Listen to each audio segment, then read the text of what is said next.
Welcome to the Watering Hole. We're sitting down today with Mr. Jacob Stelly. I think you're going to start us off with a song. Real quick. Oh, yeah, absolutely. The song's called Tearing You Apart. Well, the last time this happened was the last time I swore. When you painted my clothes with the Route 44. My face was tiger blood red, my shirt was ocean water blue. I walked home all alone, wishing bad things on you. I'm too sober to stay, but I'm too drunk to drive. Would've called me a cab if my phone hadn't died. Well, my heart's kinda broken, but my legs are alive. So I'm walking home all alone, hoping you might realize I already took your anger, baby. I can take the blame. We can say it's all my fault. Go our separate ways. Despite what you think, I never wanted nothing worse. But then again, I don't think loving should feel like a curse. There's nothing written in the stars. I'm walking home all alone, baby, tearing you apart. Went past that place you hated on the south side of town. Figured since I wasn't driving, I could see what it's about. Shit talked you to some strangers till they up and kicked me out. So I'm walking home all alone, hoping you might figure out I already took your anger, baby. I can take the blame. We can say it's all my fault. Go our separate ways. Despite what you think, I never wanted nothing worse. But then again, I don't think loving should feel like a curse. There's nothing written in the stars. I'm walking home all alone, hoping you might figure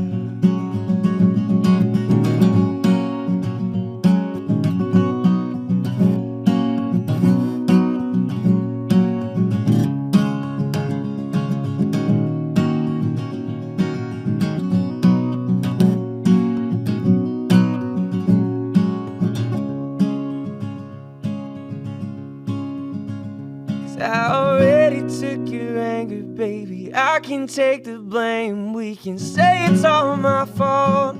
Go our separate ways.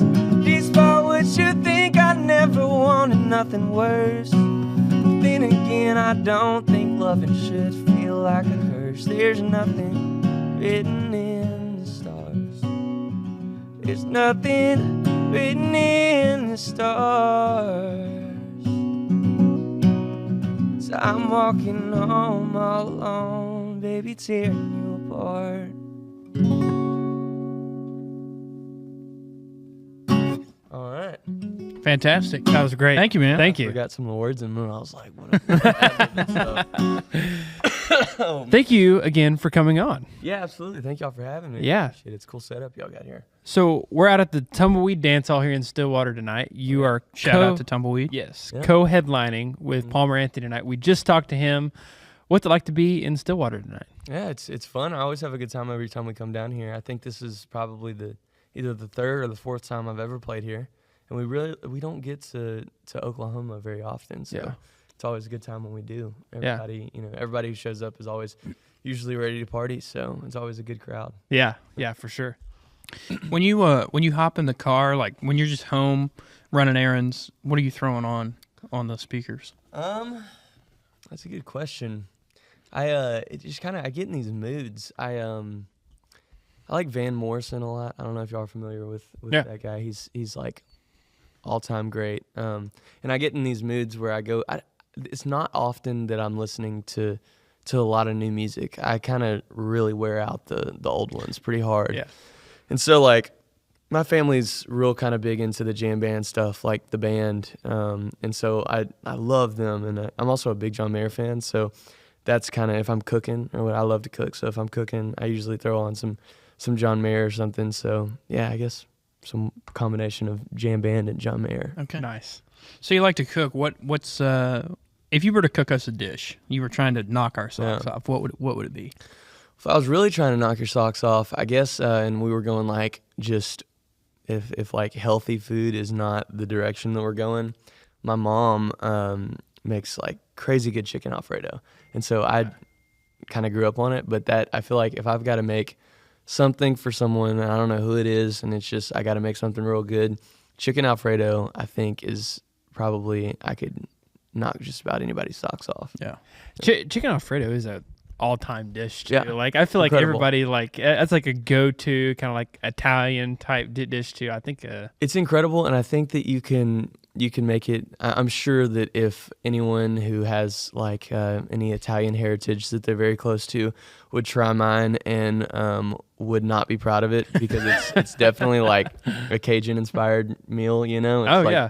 My mom, she cooks that way, you know. She cooks everything has a little like I don't know, a little tinge of Cajun to it, you know. She Yeah. loves her Tony Chachere's. She's and so my dad is more like he's a great cook too. He's more of like kind of the French Cajun, you know, like real simple, not a lot of spices. And my mom likes it real hot, real spicy. So yeah, I think no matter what I make is kind of in that vein. So even Italian dishes end up not so Italian by the end of it.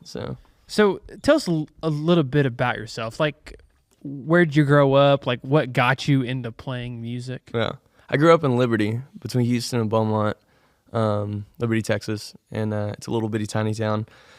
And I guess, you know, I always loved music. My grandpa, who I grew up inseparable to, he's like my best friend. He would play a lot of the classic country. And so I kind of got, like, George Jones was his favorite. And so, like, you know, I had that influence in my life going on. But I really never jumped on, I loved music, but I never really jumped on, like, making my own music until really college. I started, like, my senior year of high school, which was kind of behind the curve a little bit, I think, compared to a lot of people who, you know, do this as a career. I feel like they start typically a little bit younger, but I always had it in me. I always loved it. I really loved, like, when I was like 10, I was obsessed with Michael Jackson, obsessed. But at that point, I thought I was gonna be a dancer, not a singer. So I was like in my room, just, you know, doing all the stuff. And exactly, I was really getting after it. And it wasn't until years and years later that I started playing music, and I started playing guitar, and I started on keyboard, and then it just kind of went from there. And then I started writing my own music in college, and yeah, stumbled into it, and realized that I didn't really care as much about school as I thought I did, and I came around to that. I'm going back to school now, so I love school. I love the whole idea. I love learning stuff, reading, the whole 9 yards. But whenever I got fixated on music, I stopped caring about school, and I barely made it through. So, yeah. So what were you going for, and what are you going for now? It's not the same thing. So I was going for business man. Well, I graduated with a business management degree from Texas A&M, and now I'm going back for my master's. I think in psychology. I think clinical psychology. Just because I'm interested in it. You know, it's and cool. That's what I am a little bit hyper fixated on right now. So Yeah.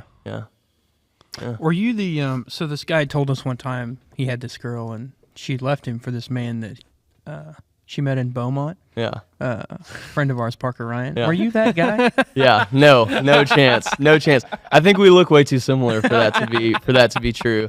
Yeah. No. Me and Parker. I feel like probably once every show, and I think this happens for him maybe an equal amount. Somebody will come up to me and be like, Parker Ryan, what's up, dude? And every time, and I used to be like, no, like that's not me, but now I'm always just like, yeah, what's up, man? Like or they'll be like, hey, congrats on having a kid, and I'm like, thank you, dude, I appreciate it. Like, it's been wild, it's been a wild ride, and yeah, I'm not even, I have zero offense taken because he's like so much of a better musician than I am. I'll take that any day of the week. You can act like I'm Parker Ryan all you want. Yeah. So I feel like there's a lot of like a group of Texas guys that we've been slowly working through, like getting on the show. Yeah. Parker's one of them, and Palmer, and now you're one that we haven't been able to track down, and we've been so excited to finally get to talk to you. Yeah, I'm excited too. I'm glad y'all had me. I've been, we've been busy, but most of the busyness has been like in Nashville and recording and writing a whole bunch, and it's been a little bit less of the, throwing and going on the road and stuff, but we're about to hit it again. So, yeah, so thank y'all for having me. Yeah, I appreciate of course. it. Yeah. Who would you say is maybe not your favorite, but someone you've been out on the road with that's open for you or you've opened for that's just been like a cool hang, or somebody that's, had some interesting story or something like that? Yeah, I mean, that's a tough one. I think that there's a lot of people in our scene that you rub shoulders with that are incredible people. Like I think Parker McCollum from The Jump, he gave us kind of our first opportunity to play in front of a big crowd. That was like the first time we ever got to do that. And I've grown a lot since then and changed a lot and grown up and stuff. But he, every experience I ever had with him was top notch. His crew is incredible and he's a great guy. And that was great. And, obviously there's the honcho guys that I, adore. They're some of my best friends. Like I love being on the road with Slade or Jordan is, Jordan Nix is a special man. He is one of a kind, but he is fun. He's a lot of things, but he is especially fun to be around. And yeah, I mean, you could any of those guys, Parker, Slade, Jordan, you name it. Yeah, like they're great dudes. So who in the scene right now do you think is like the most underrated that you think, and it could be multiple people, but somebody that you listen to, you're like, wow, they should have a lot more listeners than they do right now? Well, I think that you could go down an exhaustive list of people that I think are criminally underrated, and all of the guys that we mentioned, except for obviously Parker McCollum, is because he's like larger than life. But everybody he should have less, right? Yeah, I mean, no, he is very well deserved. Like he is where he needs to be, and he's going to be bigger. But yeah, Parker obviously. Everybody loves him, but I think that like Parker, Ryan, and Slade and all them, and Jordan Nix, I mean, in my opinion, there'll never be a point that I feel like they're properly rated. You know what I mean? They're just so good and so great at what they do, and so I don't know if that ever changes, but I think that they'll be criminally underrated no matter where they're at because they're so talented. Mm-hmm. Yeah, actually, y'all might have to take that one out. So Spotify, my bad. I do not mean that. I want to be on whatever playlist that we can get it on. But what I meant to say was that I think that regardless, I don't think that songwriters really get compensated as they should. You know what I mean? So like that's a whole nother argument. But if you're asking what I listen to music on, Spotify is the answer. Yeah. Scrolling on my phone before I called you, and I saw this huge rant that one of my artist friends was going on about Apple Music and Spotify and all these streaming sources and stuff. So it was fresh on the mind. But yeah, I really don't hate them. That sounded like I had this like grudge against Spotify that I don't know what came over me. I don't feel that way. Now this could be kind of interesting. What do you think? I mean, if you take into account the number of artists out there, like what do you think a pay per stream should be on a song? I don't know. I mean, do you think it should be a flat rate, or do you think it's broken into tiers? Okay, once you cross 100,000 listens, it's this. Or... No, I mean, I think as far as, because we're really getting in the weeds of things here, of like semantics of the difference between like your pay as a performer and as a songwriter, because there's a whole, and I don't think people realize this, but there's a whole nother world every song, essentially, the best way I've heard it described to me is that you got 200% of this song, and half of the 100% over here is for the songwriters, and the 100% over here is for the performers. You know what I mean? And so, so I'm really not speaking to the performance side, although it is tough to making a living just off streams. I mean, that's obvious, but really what I'm talking about is the songwriter side. I think it gets, at the end of the day, when everybody gets paid, usually it's the songwriters who kind of get the shit into the stick. It's the songwriters that kind of get the shit into the stick, and you see that more so, less in like a position like mine or Palmer's, where we're on the road playing essentially all of the songs that we write. It's more so for the people who have made a career specifically out of songwriting, and they don't tour on it, or they don't want to tour. It's like for whatever reason they only write music, and those are typically the people who kind of get shafted in that deal, because there's just not a lot.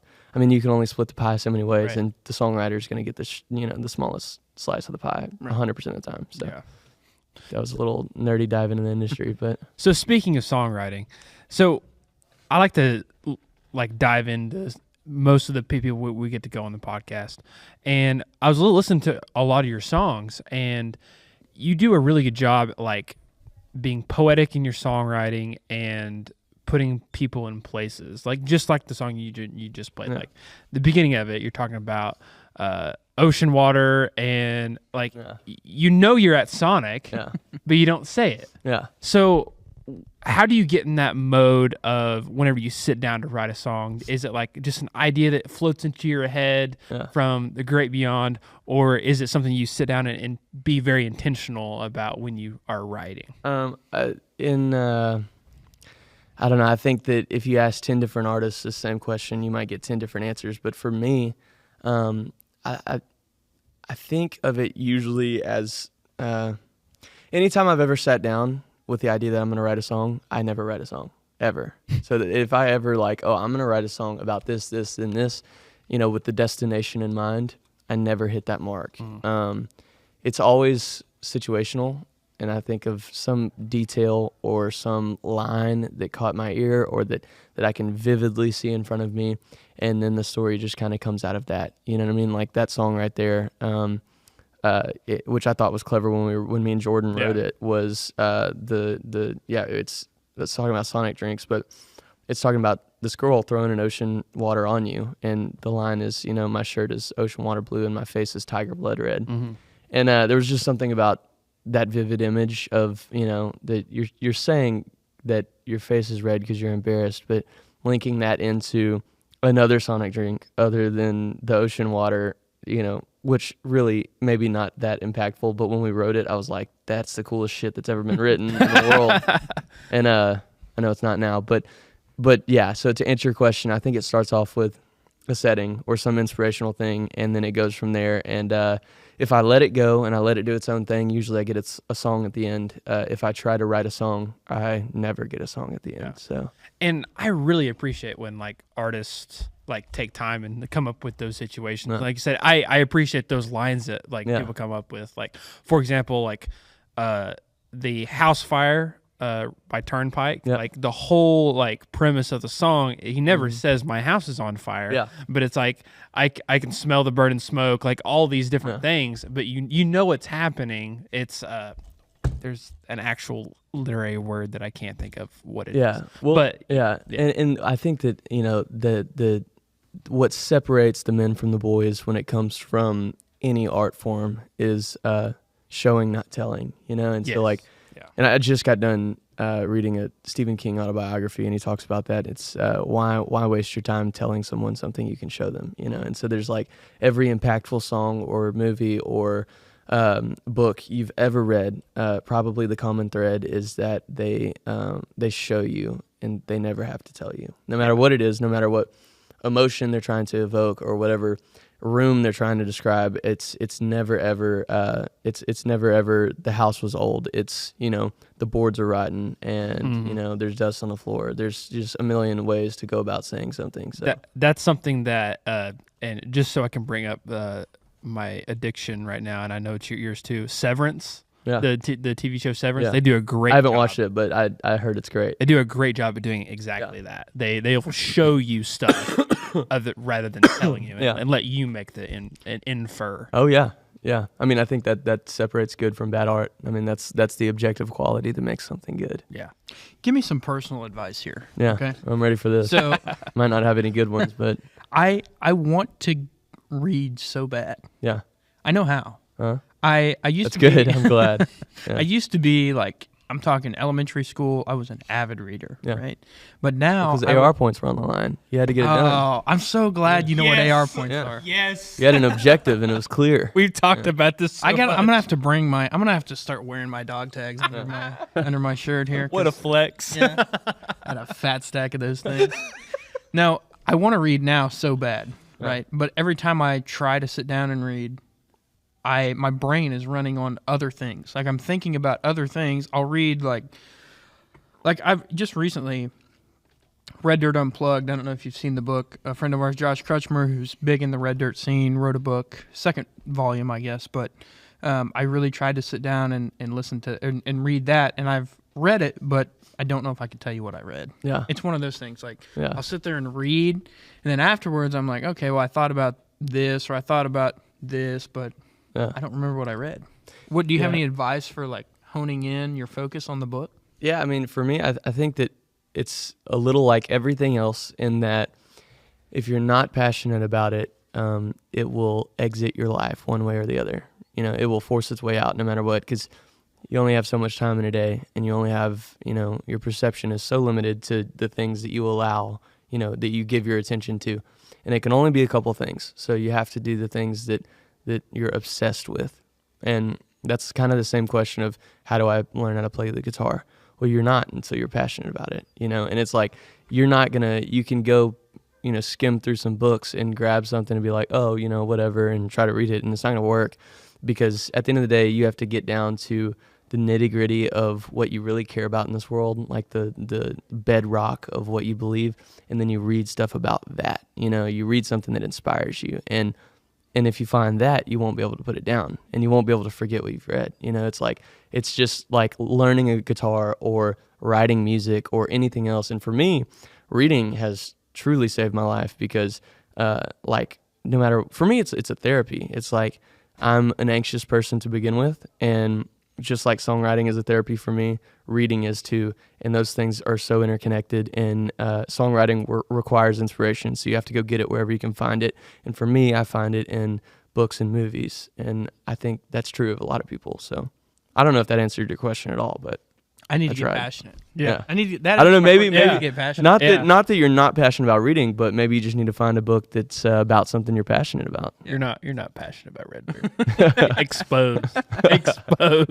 Oh no. Do you mind playing another song for us real quick? Absolutely.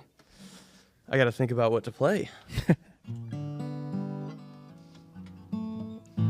Or maybe when it comes to Red Dirt, because that book's about Red Dirt music, right? Yeah.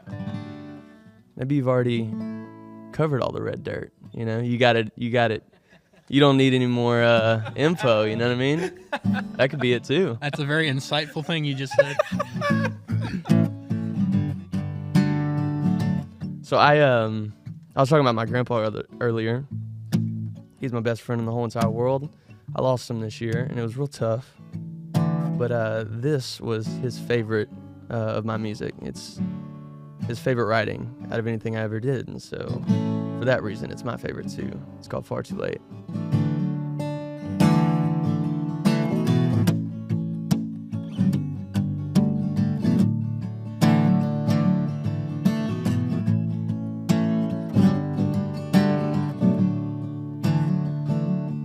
Oh, it's far too late to tell me that you love me, 'cause I'm too far gone to say it back. You and I were made for burning quickly. One and done for good at last. Like airplanes hurling towards the concrete. like a runaway train peeling off the tracks, like a needle tearing through tunes, 'cause it just can't find the groove. We're one and done for good at last. 'Cause you don't know what leaving means to me. You can't mean it when you're crying counting sheep, but you want so bad to take it back. Baby, hit rewind or play the track, but it's far too late. Love don't work like that.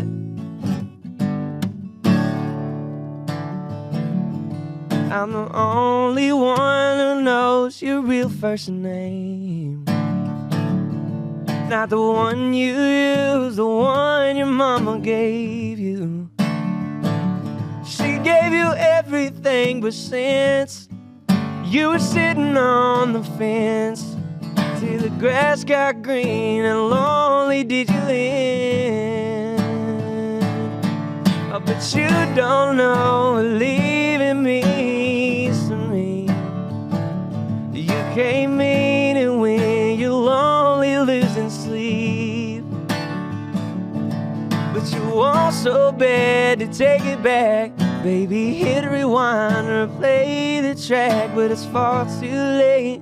Love don't work like that. Oh, it's far too late to tell me that you want to see me standing in your driveway with a smile across my face, a boombox on my shoulder. We're getting older, wasting time. I'm tired of you wasting mine. It's far too late, far too late, it's far too late.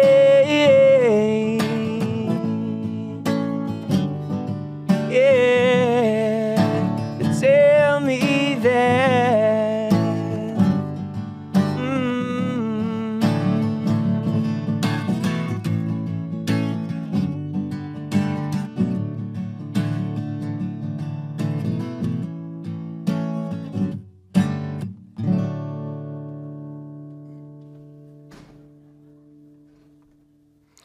All right. Fantastic. That was awesome. So you mentioned movies. Yeah. What's like some of your favorite movies that you've watched? I think my favorite movie ever is Wolf of Wall Street, probably. Okay, nice. I think it's incredible. Yeah. I think big Leo fan in general, but that and you ever seen Mud? Matthew McConaughey. No, I have not. It's a great. I'm a huge Matthew McConaughey fan, and All right. All right. Okay. And actually, I kind of get the whole like name of my first record, Moondog, from him. That's where that comes from. But yeah, so I'm a huge Matthew McConaughey fan. I don't know, Fury. You ever seen Fury? Yeah, it's a great one. yeah. That is a Great really one. good movie. Shawshank Redemption, another Stephen King inspired movie. I guess not inspired. It's just a Stephen King movie, probably. But yeah, so some of those. Yeah, that's awesome. Oh, wait, we don't often get to talk about movies with people. Yeah, we used to a lot, and Yeah. now I feel like in the last year we haven't really talked movies at all. Yeah. Yeah, I'm a big Quentin Tarantino fan. that's great. yeah. I like a lot of his movies. I feel like he also has some underrated, like Reservoir Dogs. That's a great movie. Yep, and what is Brad Pitt? Inglourious Bastards. Yeah, Inglourious Bastards. Yeah. Maybe. Yeah, that's probably a top 5 for me too. Yeah, Yeah. he's incredible. Yeah, it's He's great. incredible. When you put somebody on the spot, it's like, It's hard to think. yeah, it's about. like, okay. It is great. hard. We were playing that game we were playing the other day. It's like, I know tons Oh, of yeah. things, but Yeah. it sounds like somebody who doesn't know a ton of things. I know a ton I know of a things. ton of. I promise, I know a ton of things. Yeah, no, it does sound a little damning when you say I know a ton of things. I swear. Believe me, I know a ton of things. It is tough. I will say that probably the hardest format to play music in is in podcast format, is because for some reason, like the first song we played, Yeah. like played that song 10 million times, forgot the second chorus. Yeah. Just had to ad lib some stuff in the middle. For some reason, when I'm in a podcast, talking's easy. I can talk people's ear off. I love that. But playing music, I forget the lyrics all the time when I'm in podcasts. Really?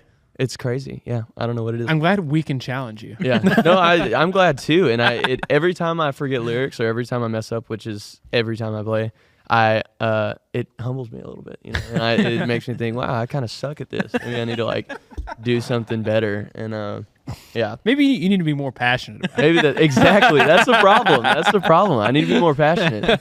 Yeah, no doubt.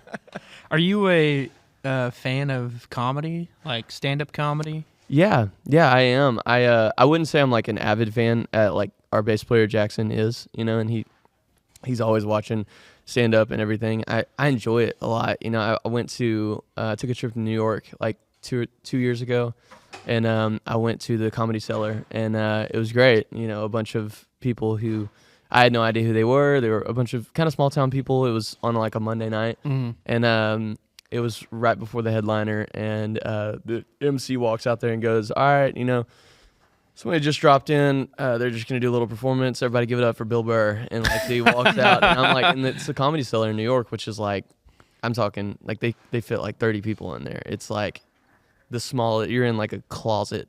And so I'm standing there, and Bill Burr is like as close as this microphone to me. He's just like right here.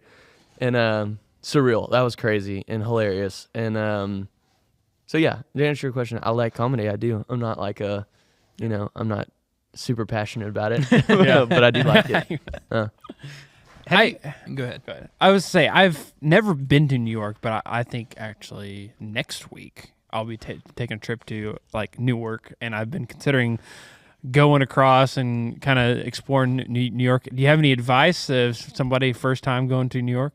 Well, you might think my advice is lame. I think that a lot of people might, but You just got to be passionate about New York. yeah, you just got. I mean, really, that's all. If you're not passionate, don't don't even show up. No, I would say that you need to go to. I mean, if I was going to go there right now, I would just all Broadway. I love Broadway. Okay. It's so sick. And it's inspiring because I think that it's like the truest form of performance. It's like the most delicate process happening in front of you because it's all live action on the fly. They do it 2 times a day, every day for like a full year. They're busy people. They're always doing it.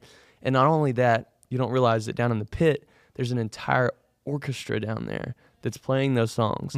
Like on the spot, never mess up, every single line. It's like what we do, except if you cut out all the bullshit. If you cut out all the shots and the drinking and the storytelling and the cussing and it's like just spectacular performance for 2.5 hours and everybody's on their shit. It's unbelievable. I think it's like the most pure form of entertainment there is. That's really cool. Yeah. Have you? I got one final question for you. Have you had any crazy fan interactions? Like, have you been out somewhere and somebody's maybe seen you or at a show or something like that? Oh, Anything out of the norm? man, I feel like if you hadn't asked me that question, I could have given you 12 very good examples of it. It's like what we were just talking about. You can't think of anything. Oh, let me think of something. Man, I'm not coming up with anything. I mean, fan interactions that have gone. See, the thing is usually when it starts off with like a crazy fan interaction, in the sense of like someone being like for instance, we'll play like the Twisted J or something, and somebody will be up, and this is in my former years, I used to do this all the time. Somebody will come up to me and they're real excited to meet me. And because of that, I'm real excited to meet them because, I'm just stoked that anybody cares enough to listen to my music to even care who I am. Yeah. So, like, they'll be like, oh, like, dude, come party with us. And that was like a green light for me. I was like, and this is before I was engaged, before all that stuff. I was like, hell yeah, let's do whatever you want to do tonight. And then it'd be like 5 o'clock in the morning and I'd be jumping off of somebody's roof onto their like fold out table. And, which that's a true story that happened in Stephenville. But, typically it would go like that, and Jordan Nix is the king of that as well. But like that was my interaction to a crazy fan interaction is just to facilitate whatever the hell's happening, and that has since changed. I am much more reserved now, and am probably just old and cranky now, but I'm glad our fold-up table here is safe. yeah, it's safe. It's safe. I've retired from breaking fold-up out tables past midnight, so yeah. Oh no. Still might be in danger for a little while. If you don't mind, I'll ask one more song, even if it's hard to think of the words, because Yeah. you're not passionate enough. Good. If you could Hey, play one more song. I am not afraid to ad-lib words. I love forgetting words. Perfect. Because if I forget them, I have to make new ones. So the creative process starts all over again.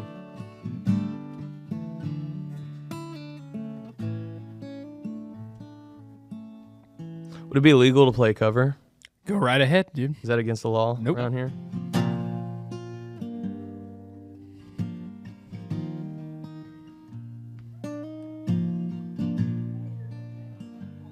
So actually, this song, it's a Sean McConnell song, and when I first started learning how to play the guitar, I decided I'd learn this one because it's simple, chord-wise. It's simple, you know, and I started learning it for that reason. And then over the years, I think the song has really kind of taken a hold of me. I play it a lot, and I love it so much. And I think it's the perfect example of a song that's extremely simple, but uniquely impactful. You know, it's like the perfect combination of songwriting and that's it. You know what I mean? Like just songwriting over simple chords. So it's a long-winded response that you didn't ask for. But anyways, this is a Sean McConnell song.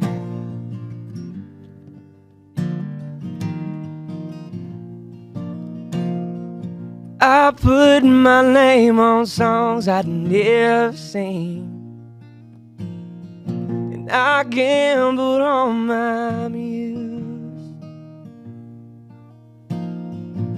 I told her, baby, it don't mean a thing. She looked at me confused. Crossing those shaky bridges and blurry lines, deals with the devil on that old crossroad. What are you willing to compromise? You can buy the world for the price of your soul, yeah. Whoa, whoa.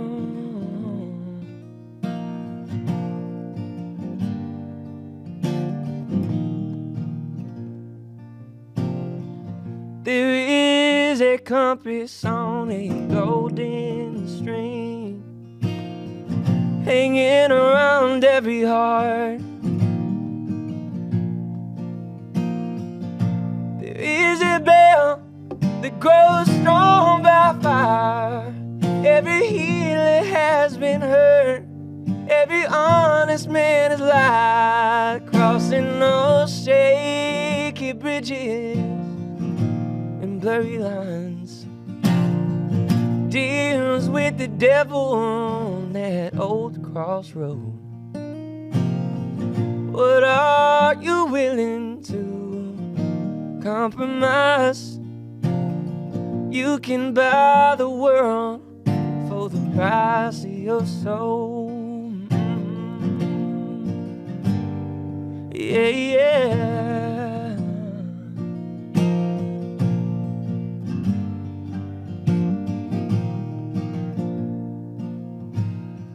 We've all done some things we wish we never did. Lord knows we do it 1,000 times again. We are a blade that grows strong by fire. Every healer has been hurt, every honest man has lied, crossing those shaky bridges and blurry lines, deals with the devil on that old crossroad. What are you willing to compromise? You can buy the world for the price price of your soul. You can buy the world for the price of your soul. Forgot the verse. I did. I was like halfway through the second verse. I was like, almost got it. Oh, it's gone. Well, Jacob, we can't thank you enough for taking some time to hop on. It's been a blast, and if you're ever back in the area, we've got to do it again because we've had a great time. Yes. And like I said, thank you very much for coming on. We appreciate you. I plan on it. I plan on being back. Thank y'all so much for having me. I appreciate it. Thank you.